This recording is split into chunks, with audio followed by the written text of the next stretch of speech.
Hello കൂട്ടുകാരി, ഇതാണ് എൻ്റെ അമ്മ. പൊടിയരിക്കഞ്ഞി കുടിക്കുവാണ് കേട്ടോ. അമ്മയുടെ രാവിലത്തെ ഭക്ഷണമാണ് പൊടിയരിക്കഞ്ഞിയും അച്ചാറും. അതിപ്പോൾ ഒരു 10, 15, 20 വർഷത്തോളമായി അമ്മ രാവിലെ പൊടിയരിക്കഞ്ഞി കുടിക്കുന്നത്. പിന്നെ കുറേ കഴിഞ്ഞതിന് ശേഷം പിന്നെ ദോശ കഴിക്കും. ഇപ്പോൾ ഒരു 2 ആഴ്ച കൊണ്ട് അമ്മ ഉച്ചയ്ക്ക് ചോറൊന്നും കഴിക്കുന്നില്ല.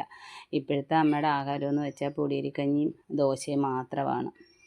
നമ്മൾ അടുക്ക ഇരുന്ന് വർത്തമാനം പറഞ്ഞുകൊണ്ടിരിക്കുകയാണെങ്കിൽ ഇങ്ങനെ കുറച്ച് നേരമൊക്കെ ഇരിക്കും. ഇതിപ്പോൾ അമ്മ തന്നെ എണീറ്റിരുന്നതല്ല കേട്ടോ, എണ്ണിപ്പിട്ട് ഇങ്ങനെ ഇരുത്തണം. എണ്ണിപ്പിച്ച് ഇരുന്നാൽ മാത്രമേ അമ്മ ഇങ്ങനെ ഇരുന്ന് വർത്തമാനമൊക്കെ നമ്മൾ അടുക്ക ഇരുന്ന് പറഞ്ഞുകൊണ്ടിരിക്കുകയാണെങ്കിൽ കുറേ നേരം ഇങ്ങനെ ഇരിക്കും. വർത്തമാനം ഒന്നും പറയാതിരിക്കുവാണെന്നുണ്ടെങ്കിൽ അമ്മ അങ്ങ് കിടക്കും. കിടന്നു കഴിഞ്ഞാൽ കണ്ണിലൊക്കെ ഭയങ്കര നീരാണ്, കണ്ണും മുഖമൊക്കെ അങ്ങ് ഭയങ്കര നീരാണ് കേട്ടോ.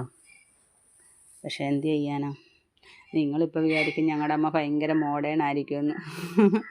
ഒരിക്കലും അല്ല കേട്ടോ. അമ്മയുടെ ഇപ്പോഴത്തെ സാഹചര്യത്തിൽ അമ്മയ്ക്ക് ഇങ്ങനെയുള്ള ഡ്രസ്സേ ഇടാനൊക്കത്തുള്ളൂ. അതുകൊണ്ടാണ് ഞാനിത് ഇട്ട് കൊടുത്തിരിക്കുന്നത്. പക്ഷെ അമ്മയ്ക്കറിയത്തില്ല അമ്മ എന്താ ഇട്ടേക്കുന്നതെന്ന്. അതുകൊണ്ടൊരു കുഴപ്പവും ഇല്ലാതെ ഇങ്ങനെ ഇരിക്കുന്നു. അറിയുവാണെങ്കിൽ എന്നെ അമ്മ ഓടിച്ചേനെ. കണ്ണിൻ്റെ പോളയ്ക്കൊക്കെ ഭയങ്കര നീരാട്ടോ. അതിങ്ങനെ കിടന്ന് ഉറങ്ങുന്നത് കൊണ്ടാണേ. ഗുളികയൊക്കെ എടുത്ത് നമ്മൾ കയ്യിൽ കൊടുക്കുകയാണെങ്കിൽ മാത്രമേ കഴിക്കത്തുള്ളൂ. അപ്പോൾ എന്നും ഇങ്ങനെ വായിലിട്ട് കൊടുത്ത് വെള്ളം പിടിപ്പിച്ച് കൊടുത്തായിരുന്നു. അപ്പോൾ അമ്മയ്ക്ക് തന്നെ തോന്നിയാൽ അമ്മയ്ക്ക് തീരെ വയ്യാന്ന്. അതുകൊണ്ട് ഇന്ന് ഞാൻ അതെല്ലാം കയ്യിൽ കൊടുത്തത്. എന്തായാലും കഴിച്ചിട്ട് ഇരിക്കുക. നമ്മളെന്തെങ്കിലും ചോദിച്ച് വർത്തമാനം പറഞ്ഞുകൊണ്ടിരിക്കുകയാണെങ്കിൽ അമ്മയ്ക്ക് ഭയങ്കര ഇഷ്ടമാണ്. അല്ലെങ്കിൽ അമ്മ കിടന്നങ്ങ് ഉറങ്ങും. കണ്ണിൻ്റെ അവിടെയൊക്കെ നീരുണ്ട് കണ്ടോ. നിങ്ങൾക്ക് കാണാമോ എന്ന് എനിക്കറിയത്തില്ല. ഇപ്പോൾ 2 ദിവസം കൂടെ കഴിയുമ്പോൾ അമ്മയെ കൊണ്ടുവന്ന് എന്തായാലും എനിക്ക് അഡ്മിറ്റ് ചെയ്യണം. ഇങ്ങനെ ഇരിക്കുക.